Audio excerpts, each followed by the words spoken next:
तंगवानी भरिसां नामालूम हथियारबंदनि पारां हथियारनि जे ज़ोर ते ॻोठ यार मोहम्मद निंदवाणी वासी ॻोठाणे नूरसन निंदवाणी खां मोटरसाइकिल फुर कई।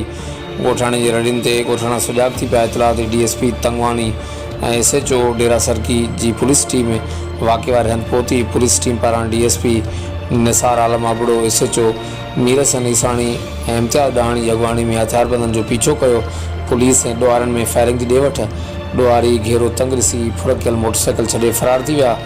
रिकवर थियल मोटरसाइकिल मालिक हवाले। पुलिस जो चवणु आहे त वाक़ई मुलज़ जवाबदारनि खे जल्द गिरफ़्तार कयो वेंदो। रब्ता करण लाइ ॾिसंदा रहो DTN वेब न्यूज़ तंगवानी मोटरसाइकिल मां के सामने हो जी ते हथियार बंदन में अॻु वरितो जी मां के मोटरसाइकिल ते मां मज़ामत कयो मोटरसाइकिल मां कोल ॾींदुमि। अच्छा। जो घर जे भेट में मां के फुरन पिया मां के जे तो के बस स्टैंड मार मां जो भली तो मां के मारियो मां मोटरसाइकिल मां कोल ॾींदुमि। घणा ॼणा हुया? 3 ॼणा हुआसीं। अच्छा। टिनि में के गिलेशन हुया।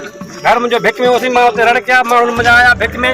उनते बाद में DSP तंगवानी उनते मौके ते पहुंचियो जी। SHO डेरा सरकी मीर सरकारी साल में उनते पहुंचियो। असां उन जो पीछो केसे पूछे करे सॼे नफ़ी सां गॾु भॼी विया। असां पंहिंजो मोटरसाइकिल बाज़ाब कराईसीं। पुलिस वारो आहिनि मौके ते उन टाइम DSP तंगवानी